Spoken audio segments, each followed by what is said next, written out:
நானும் எல்லாரும் மாதிரியும் சூப்பரா வரணும். மிஸ் கிட்ட பாராட்டு வாங்கணும். அதுக்கு என்னப்பா பண்ணணும்? நான் விளையாடல, உனக்கு ஒரு கேம் வைக்கிறேன். என்ன கேம் டாடி? இரு, இத புடி. உனக்கு ஒரு கேம். இந்த டப்பால உள்ள பால் எல்லாம் கீழே வேணும். ஆனா மூடிய ஓபன் பண்ணாம கீழே வேணும். அது எப்படி முடியும் டாடி? இதுல இருக்கிற பால் கீழே விழணும்னா தேவையில்லாத மூடிய ஓபன் பண்ணணும் டாடி. குட். இந்த மாதிரி எல்லாத்துலயும் வின் பண்ணனும்னா தடையா இருக்கிற இந்த மாதிரி தேவையில்லாத மூடியை நீ கழட்டி எறியணும். அப்படின்னா இங்க இந்த உலகத்துல நம்மள கிண்டல் பண்றவங்க பண்ணிக்கிட்டே தான் இருப்பாங்க. இவங்களாலதான் நம்ம திறமைய மேல கொண்டு வர முடியும்.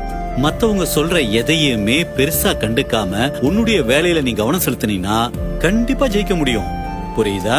புரிஞ்சது டாடி. அது மட்டும் இல்ல, பைபிள் சொல்லுது 1 கொரிந்தியர் 9:24 பந்தயச்சாலையில் ஓடுகிறவர்கள் எல்லாரும் ஓடுவார்கள், ஆயினும் ஒருவனே பந்தயத்தை பெறுவான் என்று அறியீர்களா? நீங்கள் பெற்றுக்கொள்ளத்தக்கதாக ஓடுங்கள். ஓகேவா? ஓகேப்பா.